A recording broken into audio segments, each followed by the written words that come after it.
Assalamualaikum warahmatullahi wabarakatuh. Hari ini saya nak buat ulasan perlawanan di antara KL City menentang Negeri Sembilan, yang mana KL City menang 1-0 dari hasil jaringan daripada Paulo Josue. Pada perlawanan ini boleh dikatakan kedua-dua pasukan bermain dengan agak seimbang, yang mana boleh dikatakan di bahagian tengah memang KL City dominasi, cumanya di bahagian wide area ataupun winger memang boleh dikatakan Negeri Sembilan banyak exploit belah tu. Cumanya disebabkan ketumpulan bahagian serangan pasukan Negeri Sembilan gagal untuk link up dengan baik hasil daripada hantaran-hantaran yang dilakukan, maka banyak gerakan-gerakan yang dilakukan oleh pasukan Negeri Sembilan gagal disudahkan ataupun disambut dengan baik oleh bahagian hadapan pasukan Negeri Sembilan, yang menyebabkan mereka tak banyak percubaan berbahaya ke arah gawang KL City. Dan dalam pada masa yang sama, daripada segi mereka punya set pieces, kita tahu yang KL City dan juga Negeri Sembilan mereka adalah dua tim yang mempunyai kelebihan apabila mereka mendapat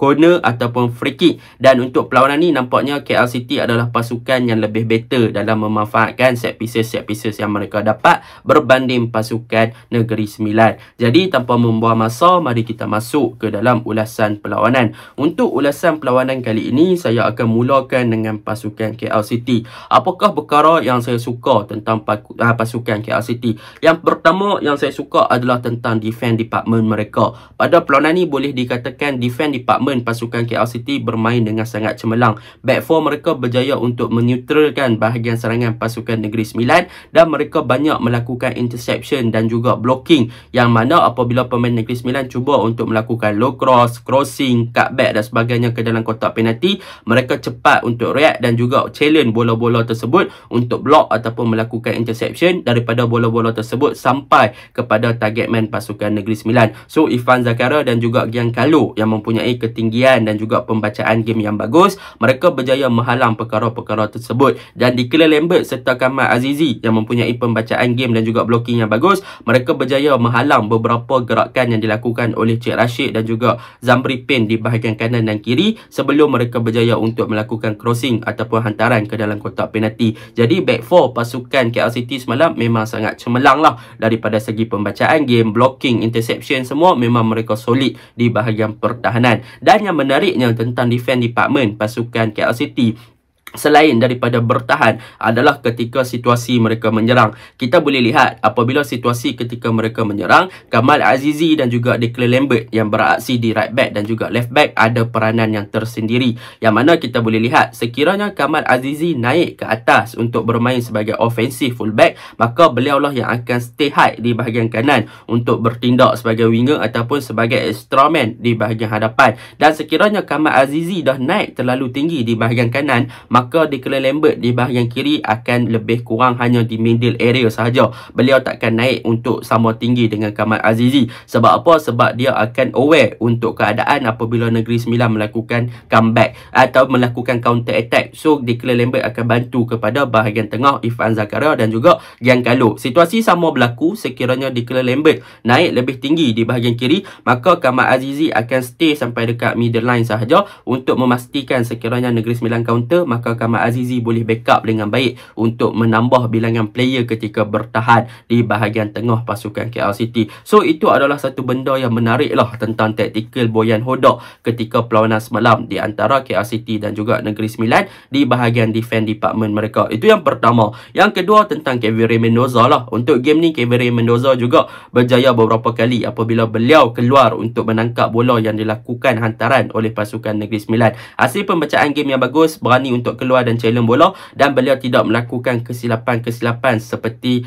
melepaskan bola ataupun membiarkan bola muntah dan sebagainya. Jadi benda tu memang baguslah untuk bahagian pertahanan dan juga goalkeeper pasukan KL City dalam menghalang gerakan yang dilakukan oleh Negeri Sembilan. Itu yang kedua. Yang ketiga, kita boleh lihat dominasi di bahagian tengah pasukan KL City. Sebenarnya mereka kontrol game dengan sangat baik. Akram Mahinan, Zafri Yahya dan juga Paulo Josue, yang mana ketiga-tiga player ni bermain dengan dengan sangat cemerlang apabila mereka berjaya untuk menggerakkan serangan-serangan bukan hanya berpaksikan kepada bahagian wide area tetapi juga di bahagian tengah, yang mana Zafri Yahya dengan kreativiti beliau, Paulo Josue dengan ketenangan beliau, Akram Mahinan dengan kekentalan beliau sebagai defensive midfielder telah memberikan satu dimensi yang baru dan juga corak permainan yang baru kepada KL City punya bahagian tengah. Benda tu memang sangat menarik untuk kita tengok, yang mana Zafri Yahya ada kelebihan daripada long shoot range, dia ada satu percubaan, dia ada satu true assist ataupun assist kepada Romain Morales tetapi gagal untuk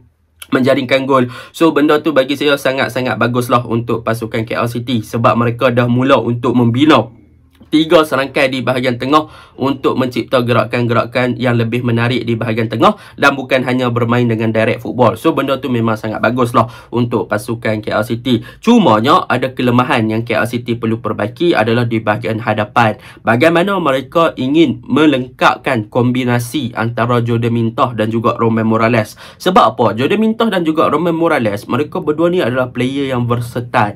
Mereka mempunyai kawalan bola yang baik. Mereka pandai untuk meletak diri sebagai target man dengan baik. So bila mana mereka disuap bola ataupun disupply bola, sebenarnya mereka ada ruang yang banyak untuk menjaringkan gol ataupun ruang yang banyak untuk create space kepada antara satu sama lain. So mungkin boleh saya katakan dekat sini Romain dan juga Jordan Mintoh, kedua-dua pemain kena turunkan sedikit ego mereka untuk beraksi bersama. Sebab apa yang saya lihat, apabila Romain dapat bola, dia jarang nak passing kat Mintoh. Apabila Mintoh dapat bola pun dia jarang nak passing dekat Romain. So mereka kena create the best combination untuk mereka berdua ni untuk jadi duo maut di dalam Liga Super, bahkan untuk final AFC Cup nanti. Sekiranya mereka berdua berjaya mencari keserasian yang bagus dan boleh create ataupun mencipta kombinasi yang bagus antara Romain dan juga Jordan Mintoh, saya rasa bahagian hadapan pasukan KL City yang mana di belakang mereka ada Zafri, ada Josue, ada Akram, akan mencipta lebih banyak gerakan yang lebih menarik di bahagian hadapan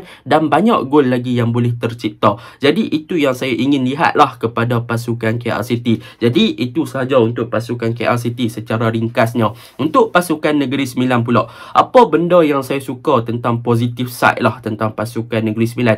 Yang pertama yang saya suka tentang pasukan Negeri Sembilan ni adalah tentang Zambri Pen dan juga Cik Rashid, yang mana kita faham dalam situasi formation 3-5-2, yang mana dalam formation 3-5-2 ni memang pasukan Negeri Sembilan sebenarnya tidak memfokuskan kepada winger. Mereka sebaliknya memfokuskan kepada penggerakan di bahagian sisi sayap menggunakan wingback sahaja, iaitu Cik Rashid dan juga Zambri Pen, yang mana kedua-dua player ni sebenarnya dah bermain dengan sangat baik untuk beraksi sebagai wingback dalam Liga Malaysia. Bukan senang nak main sebagai wingback. Jadi Cik Rashid, kalau kita lihat di bahagian kanan, beberapa kali beliau berjaya mencipta gerakan. Beliau mempunyai kualiti crossing yang bagus, dribbling yang bagus, ball control yang bagus. Tetapi sayang, apabila banyak crossing beliau berjaya untuk mencari pemain-pemain di dalam kotak penalti seperti Gustavo, Zakwan, Yasir Pinto, Herod Gulon sekiranya beliau naik atas dan sebagainya. Tetapi daripada segi penyudah di hadapan pasukan Negeri Sembilan tu yang kena perbaiki lagi.